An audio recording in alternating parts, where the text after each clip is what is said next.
Hey, good morning, Facebook and everybody else. So this morning I just wanted to take a second and talk to you about the IQ and why the IQ matters. Um, so to help you understand, IQ is something like height, right? So for me, I'm like 6'4". You know, when you talk about basketball players, they say you have to be at least 6 feet tall to get into the NBA. So you don't have a whole lot of guys. Now, it doesn't mean that everybody in the NBA made it. Everybody that made it to the NBA was 6 feet. It just means typically that is the standard by which you have to be to make it into the NBA. So you had a few people like Muggsy Bogues, maybe Isaiah Thomas for the Celtics, who are under that realm. But the level of skill that they have to compensate for not having the height um, starts to become clear when you compare them to other players, particularly in their height range. So anyway, when I say that IQ is like height, it means like when you talk about your height is not something that you can do anything about.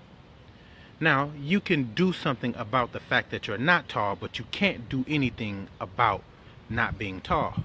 So I can't talk to somebody who's 5'5" and be like, you know, here's a basketball. Just if you practice and you work hard enough, you'll be able to dunk this ball.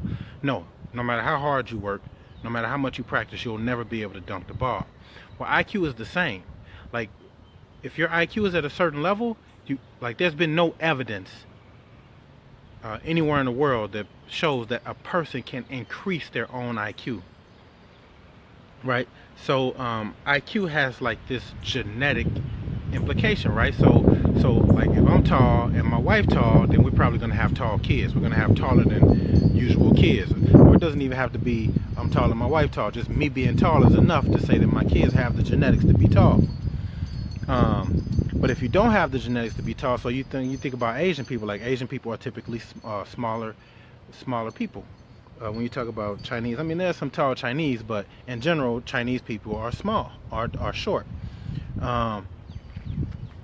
Likewise, if you have two smart people, they're going to have a smart child because they have the genetic material to have a smart child. If you don't have the genetic material, there's really not much you can do about intelligence. So when people say education is the key, understand that education is a reflection of the genetic material that you have available to learn.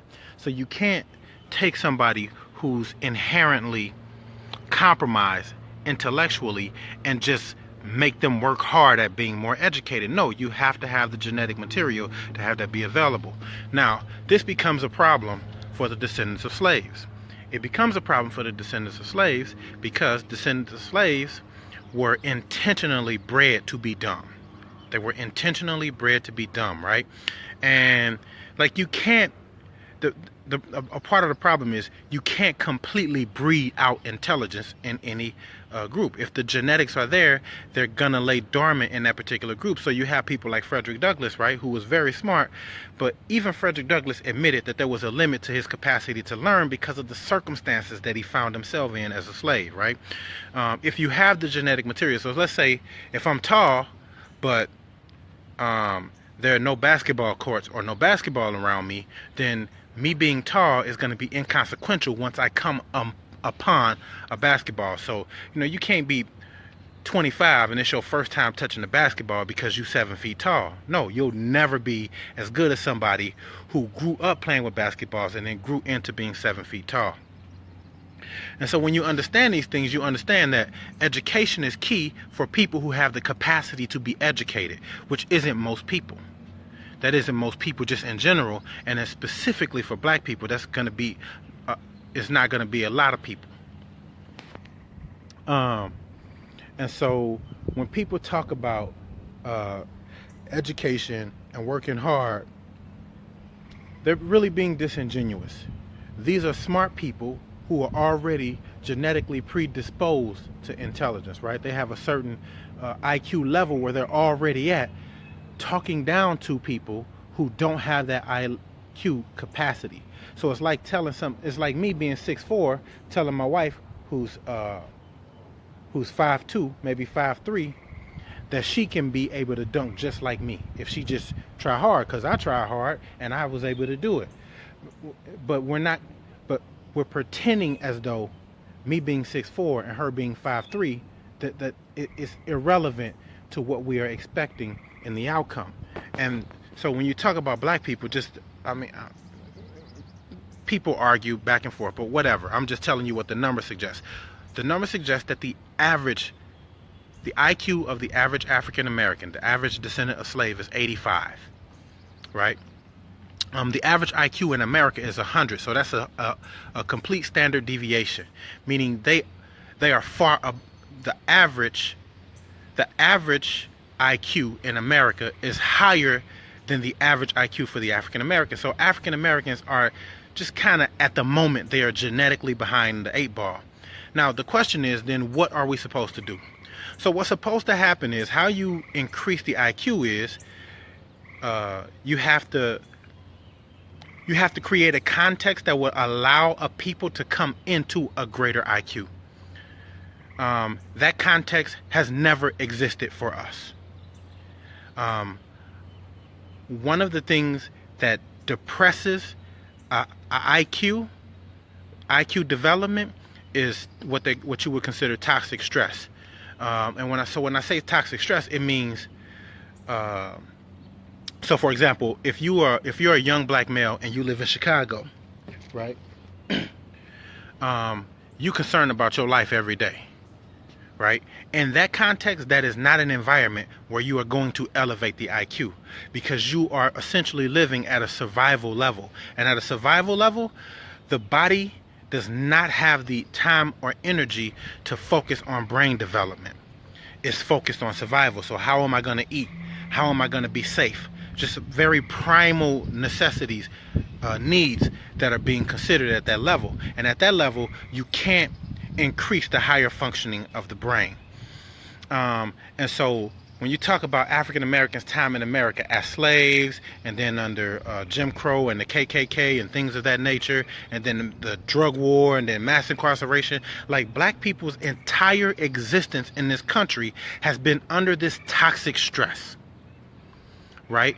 So when I talk about reparations, what I'm saying is, what reparations will do is create a new environment where we are not under that toxic stress, right? Where we don't have to worry about our housing, where we can be secure in our being, where we can really take the time and just kind of just sit back for a second and just look around us and see what the environment is, and kind of engage the environment and have the environment engage us back.